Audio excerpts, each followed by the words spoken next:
CTV News with Maya Johnson.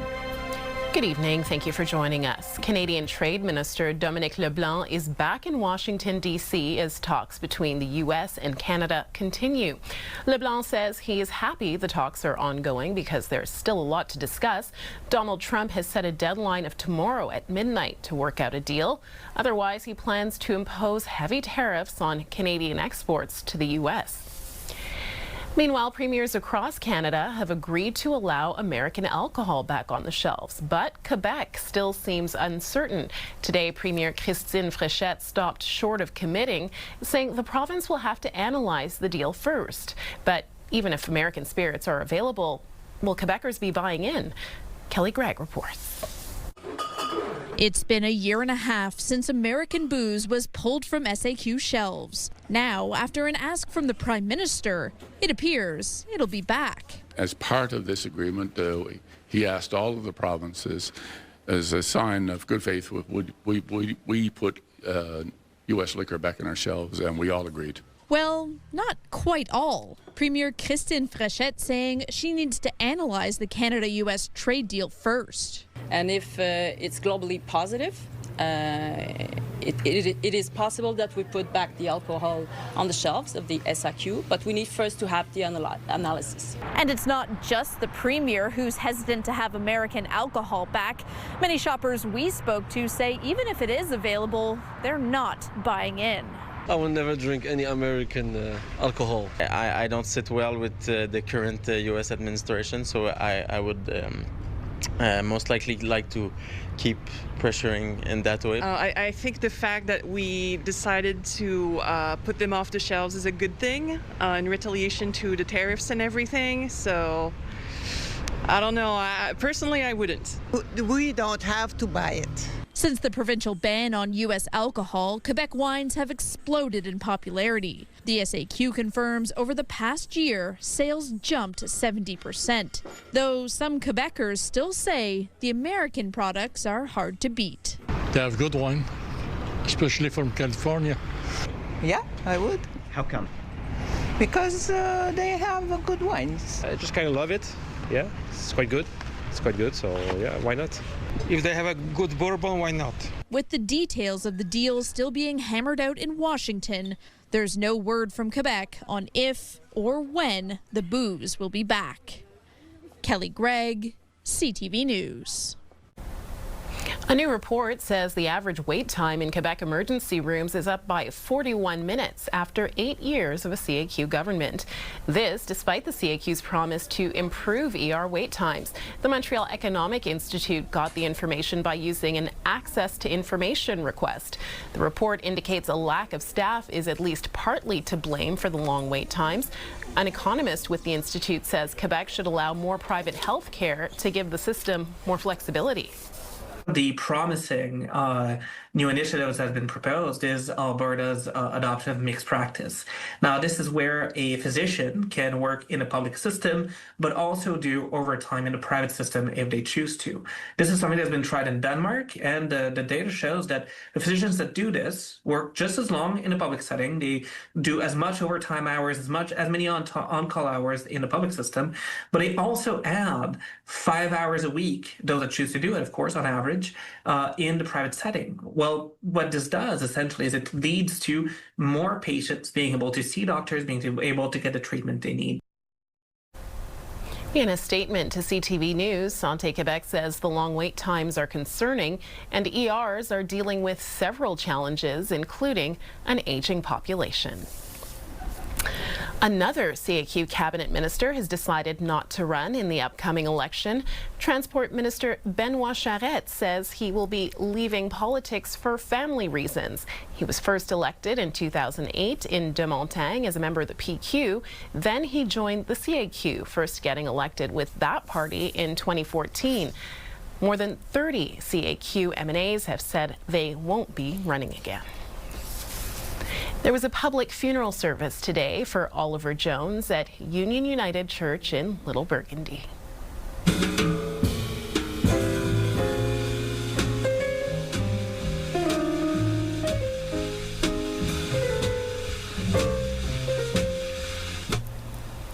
It was was at Union United, the historic church that Oliver Jones fell in love with performing when he was a little boy. Community members packed the church today to pay their final respects. The Montreal-born jazz pianist died last month at the age of 91. His career took him around the world, and today his wife recalled the comfort he always found in coming home. I am mourning an angel. How can I say farewell or even goodbye to the angel who has been my whole life for a quarter of a century? The angel who would fly off for long concert tours to distant lands and would return to the nest of our love, telling me, my country is your arms around me. And we will have a full report with more tributes from today's service coming up on CTV News at 6. Former Quebec Premier François Legault has confirmed his mother, Pauline Chatang, has died. Legault took to social media this morning to share the news and to pay tribute to his mother. Chatang was born and raised in Pointe Claire and spent her adult life in Sainte-Anne-de-Bellevue. She was 97 years old. Today is the 23rd annual Caring for Kids Radiothon at the Montreal Children's Hospital.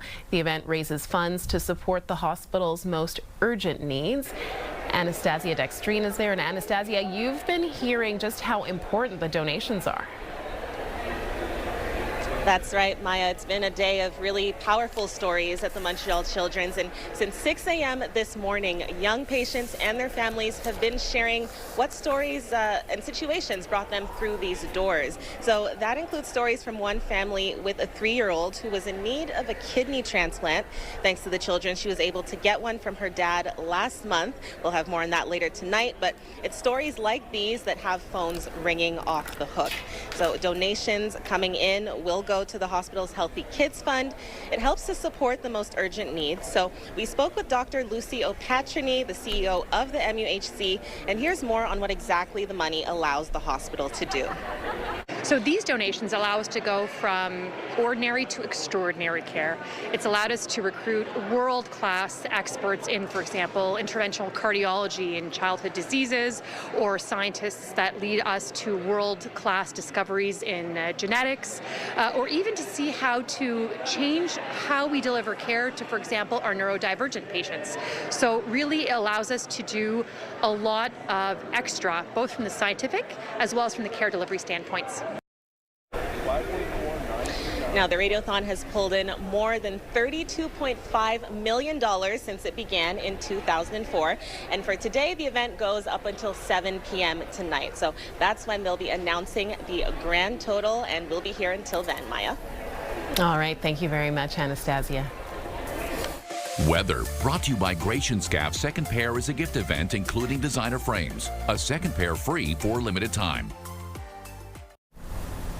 So, Lauren, cloudy out there, but nothing compared to what's happening in Phoenix. That's right. Actually, I want to give a shout out to one of our former colleagues, Julian McKenzie. He shot this video and sent it to me, and he said that our viewers needed to see it. So let's take a look. This was in Phoenix, Arizona last night. They're dealing with some severe weather, including thunderstorms, heavy rain, strong winds, hail. You can even see it there. They're under a dust storm warning, an extreme heat warning. Their high today is 43 degrees, and their overnight low was 31. That is what we would see in the peak of summer here in Montreal. So thank you, Julian. Thanks. You know, once a weather presenter, always a weather presenter. That's what I say.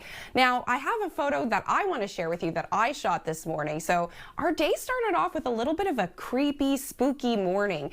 We had a lot of fog, and it was very muggy. And even this tree is giving very spooky vibes. And it's a sign of what's to come with fall and eventually Halloween, which is my favorite holiday. Let's move on from that, because we are seeing our temperatures around 23 degrees, so 1 degree below the seasonal norm, which is 24.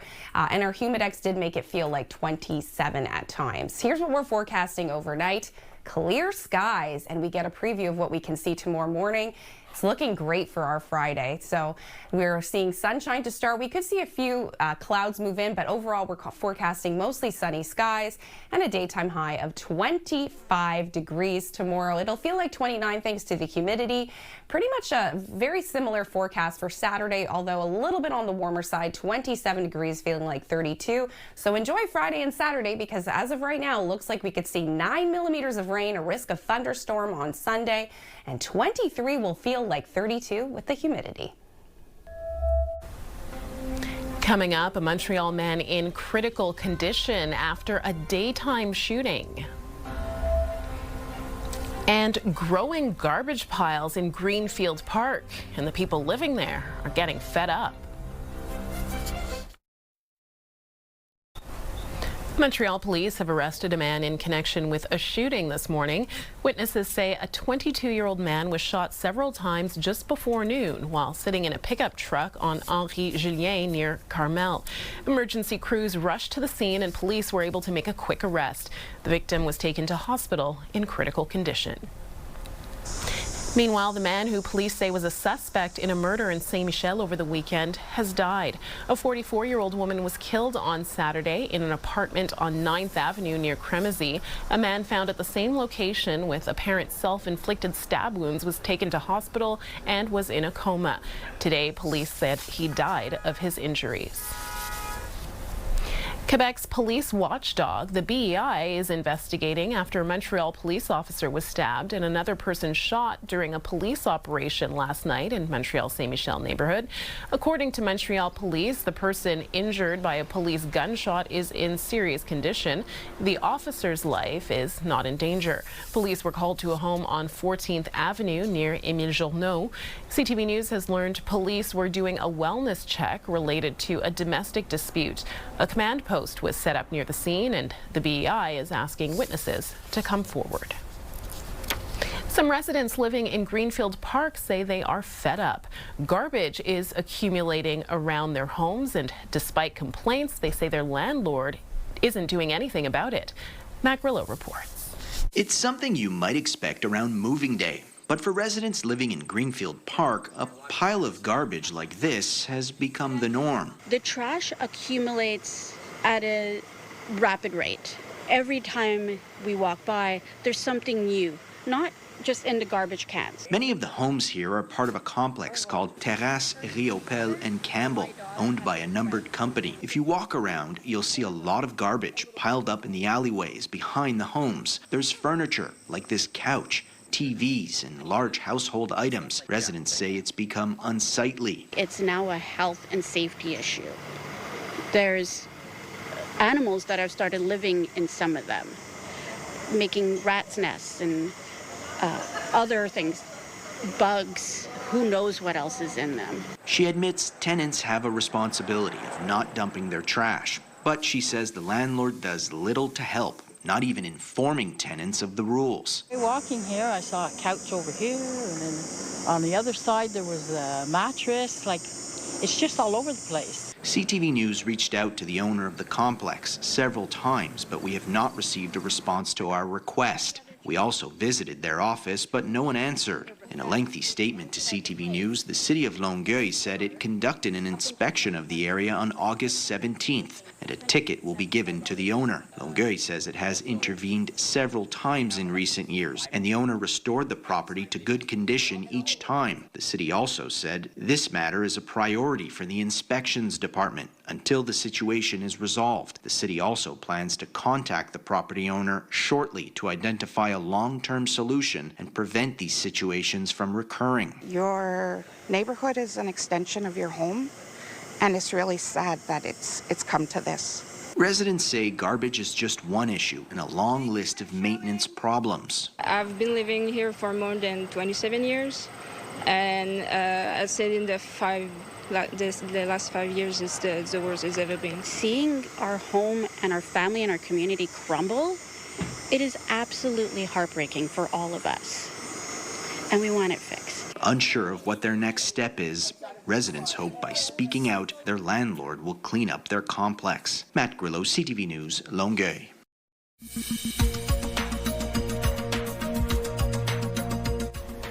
Looking across the country, Canada has yet to react to an Israeli report that clears Israel in the deaths of aid workers in the Gaza Strip. Quebecer Jacob Flickinger was among those killed 2 years ago when an Israeli airstrike hit convoy vehicles bringing food to the region. Conservative leader Pierre Poilievre has invited Iran's former crown prince to Canada. Reza Pahlavi's father was ousted in the 1979 revolution, and he says he believes he can restore democracy to Iran. Vancouver police say they're working with investigators in the Netherlands to see if a man who doesn't remember his past could be a Vancouver man who went missing decades ago. The man in the Netherlands had a stroke 3 years ago and has difficulty speaking and understanding others. We'll have more national news on CTV News at 5:30. Still to come, the case that has a Quebec coroner calling for a police ban to a neutralization technique.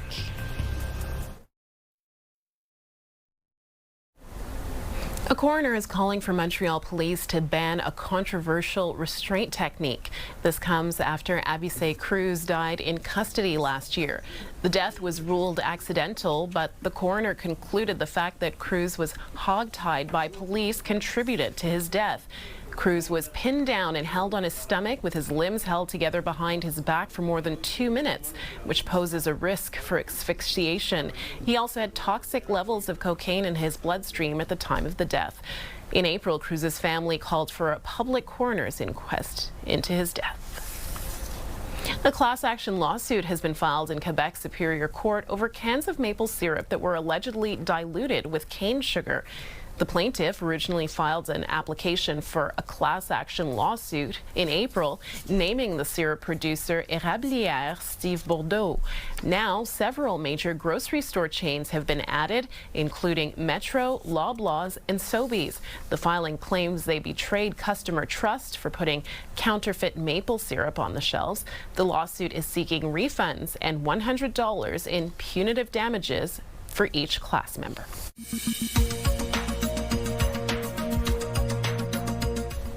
Turning to international news, 4 people were killed when an express train entering a station hit people on the tracks. All 4 victims were removing weeds from the tracks. It's not clear why they stayed or if lookouts notified the employees.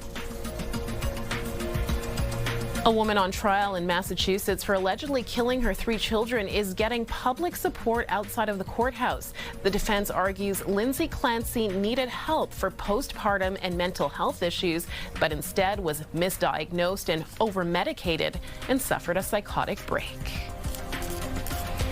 The Duke and Duchess of Sussex are moving back to the UK with their 2 young children. Prince Harry and Meghan have been living in the US since stepping back from royal duties in 2020. We'll have more international news on CTV News at 5:30. Just ahead, ice time in the summertime. The PWHL organizes a West Island hockey camp for girls.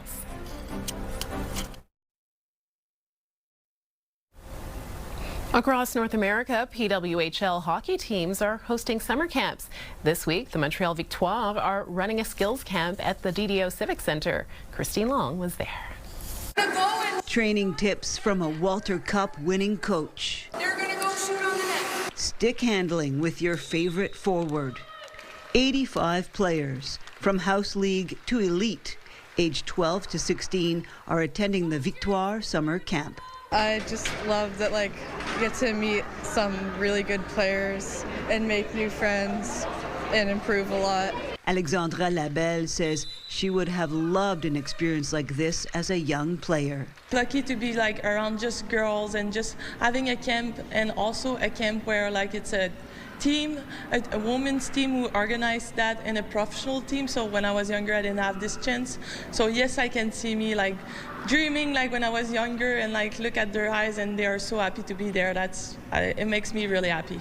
The PWHL says they saw a 500% increase in demand for their hockey programming last season, and they're growing what they call grassroots hockey. Winning the Walter Cup definitely increases eyes on the sport, on our players. Just as in general, the PWHL is obviously still in a building phase right now. We're going into season 4, and we have an opportunity to help grow the entire game. Parents paid $425 each for their players to have an unforgettable week. Well, the drill is you go maybe against some girls that are older than you, and well, you just want to like compete, so you go to the max.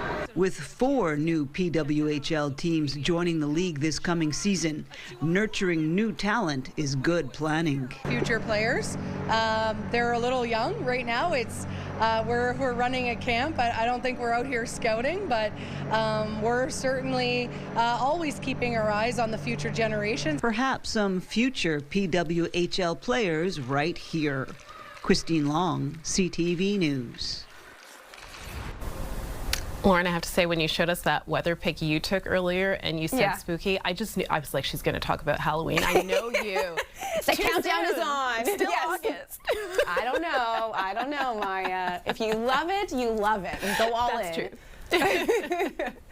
But we're far from Halloween, so let's focus on that. It's still summer. It's a lovely night. We're going to have temperatures that are quite comfortable for sleeping, so let's break down what we're expecting overnight.